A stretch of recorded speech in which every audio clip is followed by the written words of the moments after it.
Bonjour et bienvenue sur le plateau de Topcom.fr, la plateforme de la communication et de ceux qui la font, où nous recevons aujourd'hui Volvo, le constructeur automobile suédois, déjà engagé dans la protection de l'environnement, a récemment lancé une nouvelle initiative assez originale pour soutenir les porteurs de projets innovants. Et pour parler du dispositif de communication et de la place qu'occupe cette opération dans la stratégie de communication, je reçois aujourd'hui Gilles Cedracci. Vous êtes Brand Communication Manager de Volvo Cars France, et Charlie Trouillebout, vous êtes le cofondateur de l'agence Matryoshka Influence.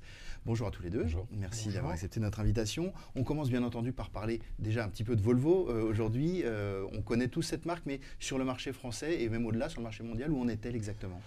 Alors Volvo sur le marché français se porte plutôt bien. Pourquoi ? Parce que depuis plusieurs années maintenant, on a un peu tout renouvelé la gamme. Donc on a la chance d'avoir que des nouveaux produits aujourd'hui. La gamme a été complètement renouvelée et ça se termine cette année.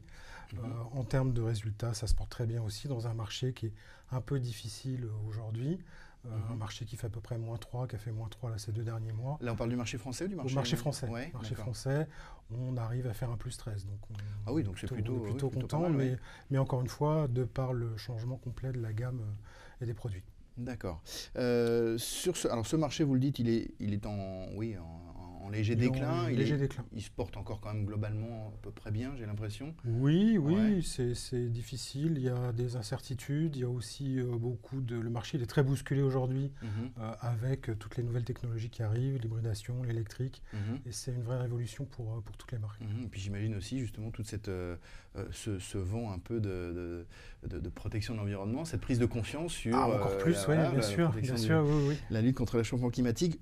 Vous, justement, sur ce marché, vous avez un positionnement qui est, je ne vais pas dire atypique, mais en tout cas qui est spécifique et qui intègre déjà cette notion. Oui, l'ADN de la marque, c'est la sécurité d'abord, mais c'est aussi aujourd'hui l'impact sur l'environnement. J'ai une phrase qui résume très bien ça, c'est un de mes anciens patrons, enfin un ancien patron des années 70, qui est allé à l'ONU et qui, à la tribune de l'ONU, a dit, en tant que constructeur automobile, on fait partie du problème puisqu'on pollue, donc en tant que constructeur automobile, on se doit aussi d'apporter des solutions. C'est ce qu'on fait aujourd'hui. D'accord. Concrètement, ça se traduit justement... Concrètement, ça se traduit par une hybridation totale de la gamme depuis cette année aussi. Donc l'ensemble de nos modèles sont proposés en hybride. Ça se traduit par des projets aussi sur l'électrification des produits. Ça reste vraiment aujourd'hui une priorité numéro 1 pour la marque. D'accord. Aujourd'hui, alors la problématique de la marque, si vous deviez la résumer, qu'en diriez-vous ?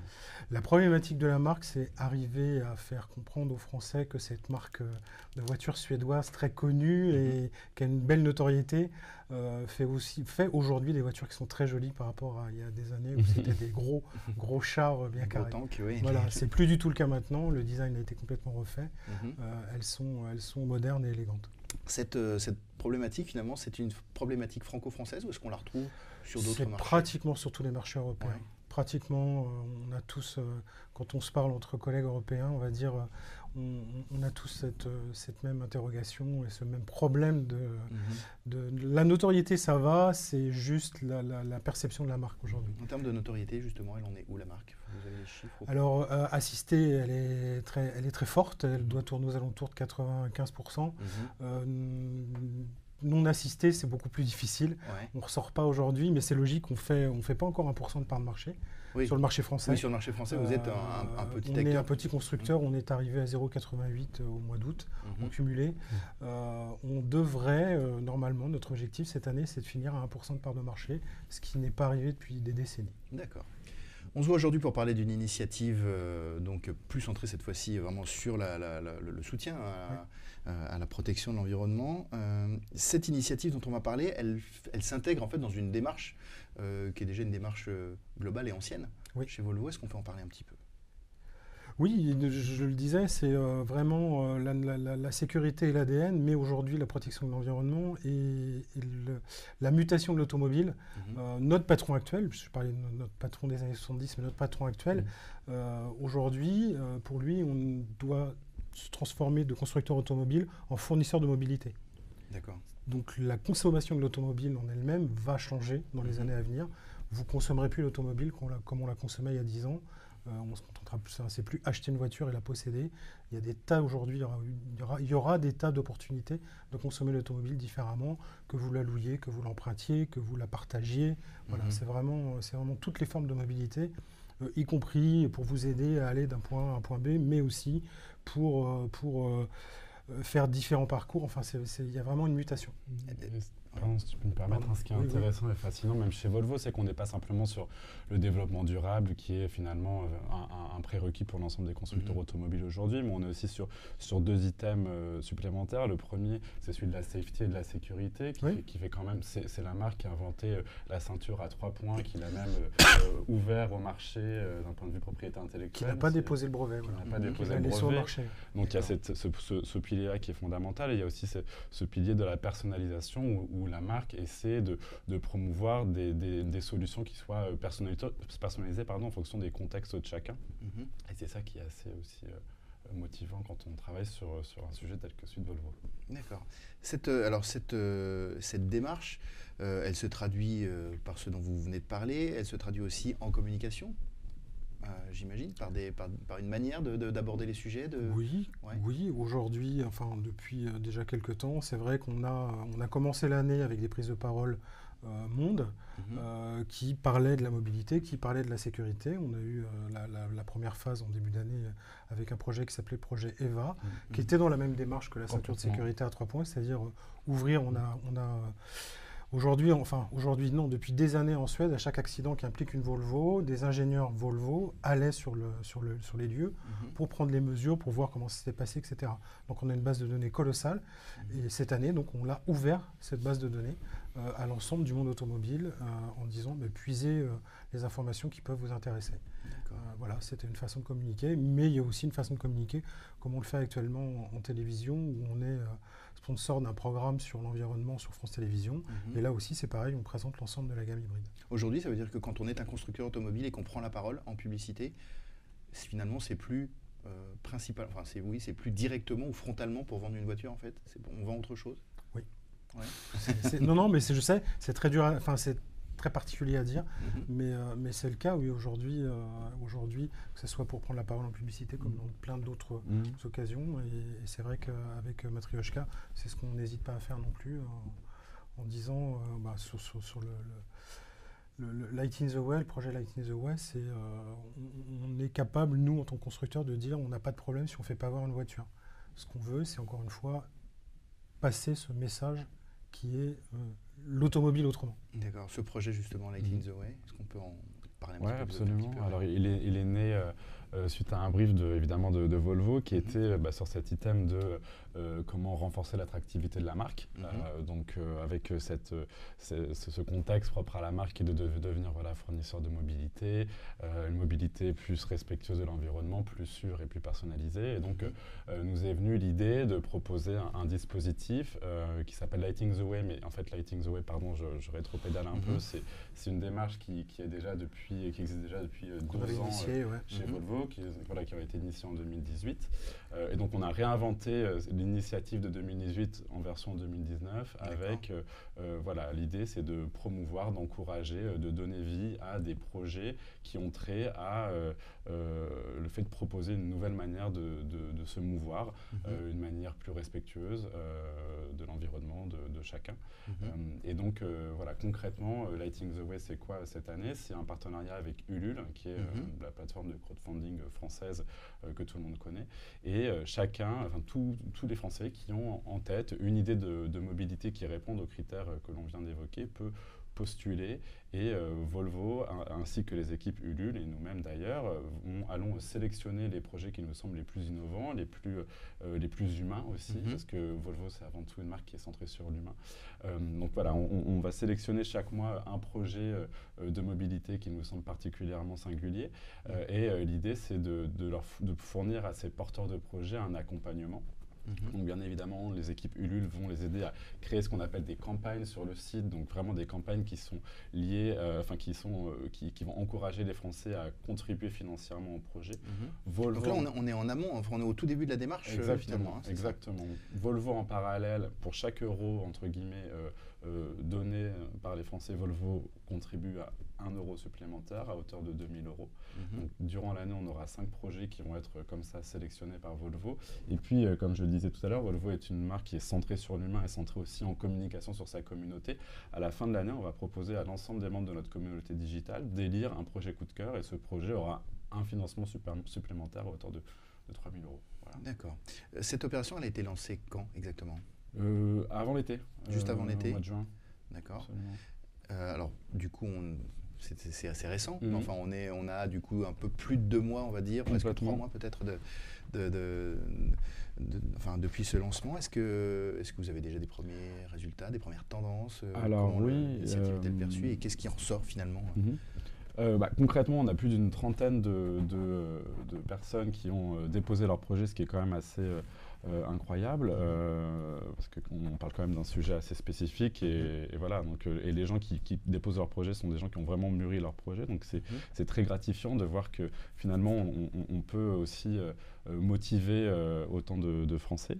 On a élu un premier projet donc avant l'été qui s'appelle le Click Like Cycle. Je ne sais pas si vous voulez qu'on l'évoque ou pas. En quelques mots, si c'est possible. Voilà, c'est un jeune entrepreneur. Le nom m'interpelle, donc du coup, j'aimerais savoir. C'est un jeune entrepreneur brillant qui a finalement, qui est parti du principe que quand on est en trottinette notamment ou en vélo, on peut pas. Enfin, c'est compliqué de montrer quand on tourne à droite, quand on tourne à gauche et qu'on freine. Donc en fait, c'est un genre de clignotant portatif que l'on met sur ses épaules et sans décoller les mains de son guidon, on peut montrer par où on va. Qui a hauteur de vue, ce qui permet aux voitures et à tous les gens y compris même s'il y a une voiture devant vous et qu'il y a la trottinette devant, vous verrez le clic. Voilà, et dans un contexte où c'était le boom des trottinettes à Paris et ça l'est toujours avec les dangers que ça peut comporter, Volvo, et ça retourne sur ce pilier de sécurité dont on parlait tout à l'heure, voilà, Volvo a souhaité valoriser ce projet-là.